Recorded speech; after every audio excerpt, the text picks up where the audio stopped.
Hello friends, here we are back again with the second part of our video on Digital Data Protection Act, which we were discussing last time, or we call the Dpdp Act, Digital Personal Data Protection Act. So here again we have with us Abhishek, our expert on the topic, and today we are going to talk about what things the company has to take into account, or the customers they have to take into account. Now what happens is that we as a customer, we share our data with a company. So now, as you know, that it is the digital data which is the crucial, and it has some confidential information also as a customer about us with the company. So what are the things which the company has to take into consideration after coming into this Dpdp Act? We will discuss this, because we are handling as data fiduciary as a company. We are handling the data as data fiduciary. So what are the responsibilities and roles of the data fiduciary? They have to take care of certain things, and we will discuss this in short. So Abhishek, what do you have to say about this? First of all, thank you so much, sir, for having me here for the second time. So I have few things to say about this. Yes, you are correct of the fact that data fiduciary and an organization needs to collect data, and they have certain obligations in order to comply to the Dpdp Act. So first of all, to brush up on those things, first of all I'll say that an organization needs to make sure what kind of data it is collecting, because Dpdpa says that it only applies to that data which is in digital format. It doesn't apply to a data which is in hard copy, or a data which is converted from a hard copy format to a digital format. Then only Dpdp Act will be applied. Right. So an organization need to make sure that, for example, I am collecting, being an organization, I am collecting a certain kind of data, and it is not digital. So why I am getting into all these kind of obligations which I need to take care of. So you mean to say that the data which is either taken in the digital format or converted to digital format, there this act applies? Exactly. Okay. Exactly. And another thing, if for example a household is collecting a digital data, that can be in the format of a CCTV footage and everything. So in that case, Dpdp will not apply. Right. So this is a very important point. Coming to the second thing will be, if you remember in the last video we were talking about data mapping. So how a data mapping should be done? First of all, an organization, a data fiduciary, needs to maintain a data inventory. So if an organization maintains an inventory, then it can map the data, what kind of data it is having. So Dpdpa gives rights to data principles, which can be right to erasure, right to rectification, and right to deletion, that is erasure itself. So certain rights are there.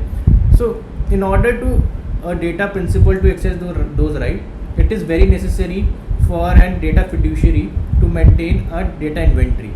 Organization needs to set up certain kind of mechanism or certain kind of things in order to map the data, and in order to satisfy the data principles when they are asking to access these rights. Right. So it gives another duty on the organization to do these kind of things. Right. So next, third point is consent mechanism. So in the last video we were talking about how a data is collected by an organization. By organization can collect the data on the two bases. It can be collected on the basis of consent, or it can be collected on the basis of legitimate use. So we will be talking about consent over here. So for example, an organization is collecting a data on the basis of consent of data principle. So it needs to be set up a data consent mechanism, and in that mechanism it will be headed by a consent manager. Right. So every data fiduciary needs to maintain a consent, needs to have a consent manager who will maintain how the consent is taken. This is the consent. Can you give me some simple example on this? So a simple example will be for I am requesting a service from a delivery, for example UPS, Fastways, or anything kind of that. So they say that unless and until you don't give me a financial data, we will not be processing a request. In this scenario, the consent should only be taken related to my address, not to the details of my because your financial details are not required for the delivery. Exactly. For Right.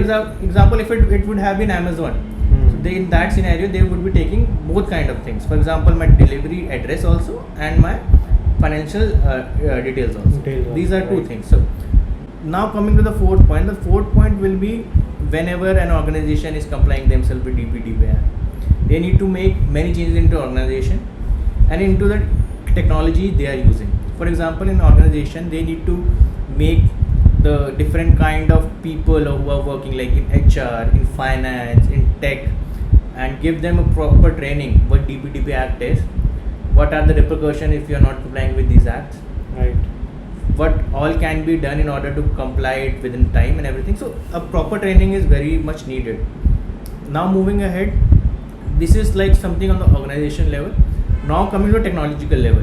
So now whenever you are trying to comply with these kind of laws, regulations, if I take an example of GDPR also, so technical measures, technical advances are very much needed in order to move ahead, in order to comply with these regulations.